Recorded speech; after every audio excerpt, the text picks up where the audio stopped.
इस वीडियो में ना मैं आपको टेस्टिंग के बारे में बहुत कुछ बताने वाला हूँ। बहुत सारे स्टूडेंट्स हैं जिनका ये रहता है कि मॉक टेस्ट में भैया स्कोर नहीं आ रहा, लेकिन पढ़ रहे हैं लेकिन तभी स्कोर इंप्रूव नहीं हो पा रहा।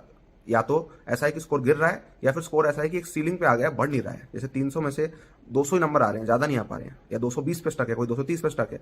तो कैसे इसको हटाएं? तो मैं टेस्टिंग के बारे में आपको सब कुछ बता रहा हूँ। ना सिर्फ मैं मॉक टेस्ट के बारे में बताऊंगा, ये भी बताऊंगा कि कैसे आपको अपने आप को टेस्ट करके खुद को इंप्रूव करना है एग्जाम के लिए, ना कि सिर्फ मॉक टेस्ट के लिए। ठीक है, सब कुछ मैं आपको बताऊंगा। इस वीडियो पर स्टिक रहना, पेपर पेन उठा लो और कंप्लीटली सीखने के लिए तैयार हो जाओ।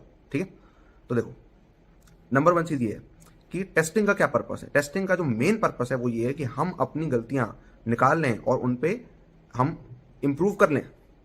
इससे पहले एग्जाम हमारी गलतियां निकाले और नंबर काट ले और हमें बेकार कॉलेज दे दे। समझो, ये मेन पर्पस है। तो एग्जाम से पहले अपनी गलतियां निकालना, उनसे सीखना और स्ट्रांग हो जाना अपनी वीकनेसेस के अंदर। ठीक है, ये अपना मेन पर्पस है। उस टेस्ट से ये पता लगाना कि हम कौन वाले हैं, क्या हम अंडर 10 वाले हैं कोचिंग में, अंडर 20 वाले हैं, अंडर 50 वाले हैं, या बॉटम 20 वाले हैं। ये निकालना हमारा पर्पस नहीं है। पर्पस है अपनी खुद की गलती निकालना ताकि इंप्रूव हो, ना कि नंबर से अपने आप को जज करना कि हम कितने पानी में हैं। ये बहुत नेगेटिव है। होता क्या है कि आप पहले ये देखते हो कि मेरी रैंक जो है, मैं आ रहा हूँ 40 से 60 की रेंज में। ठीक है, पहले आप ये देखते हो, फिर आप क्या देखते हो, फिर आप देखते हो कि अच्छा मैं फिर से 40-60 में आ गया। दूसरे टेस्ट में भी 2 हफ्ते बाद टेस्ट हुआ, मैं फिर ऐसे कुछ आ गया 70-70। फिर इसका मतलब क्या है? इसका मतलब मैं 40-60 वाला हूं।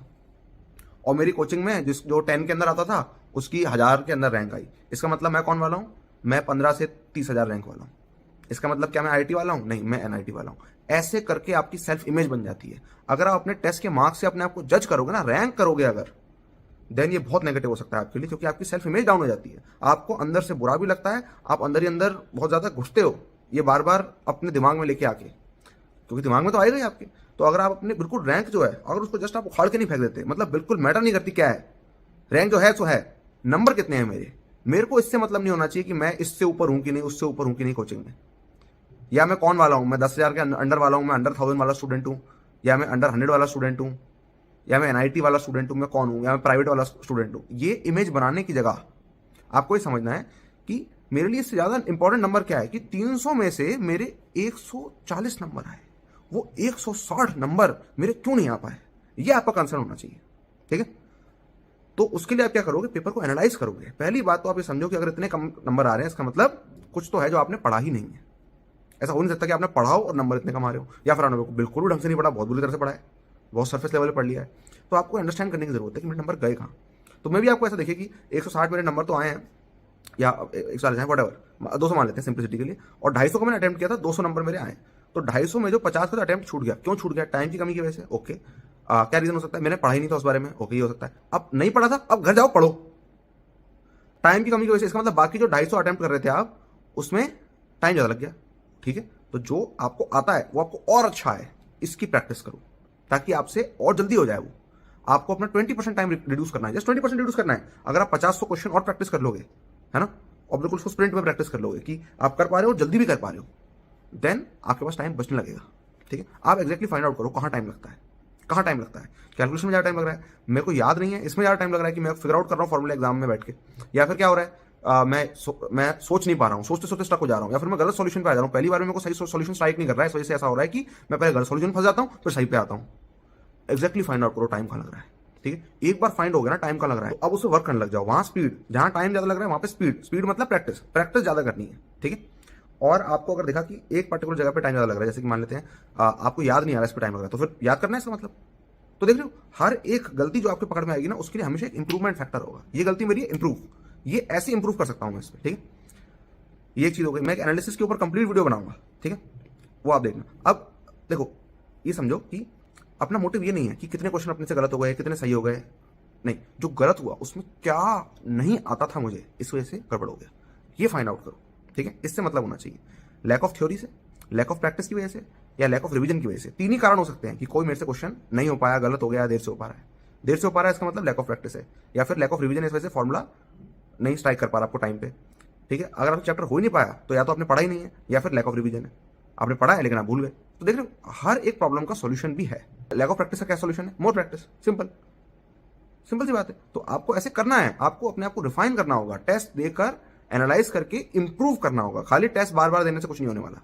सेम कॉन्सेप्ट्स के टेस्ट आपको मल्टीपल टेस्ट देने हैं, या फिर आप जो प्रैक्टिस क्वेश्चन कर रहे हो उसी के थ्रू आप टाइमर लगा के टेस्ट करते रहो अपने आप को कि मेरे को सब कुछ आता है कि नहीं आता।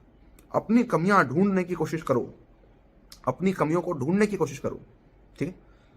और जैसे आप टेस्ट देखोगे तो कोचिंग में तो एक चीज का टेस्ट एक ही बार लेते हैं, लेकिन घर पे आपको बार बार देना है, ठीक है। और कोचिंग के टेस्ट के लिए मरना नहीं है, ध्यान रखना, क्योंकि मेन चीज है आपका जेई एडवांस का टेस्ट, ठीक है। जेई एडवांस के लिए आपके कॉन्सेप्ट तैयार है कि नहीं, ये इंपॉर्टेंट है।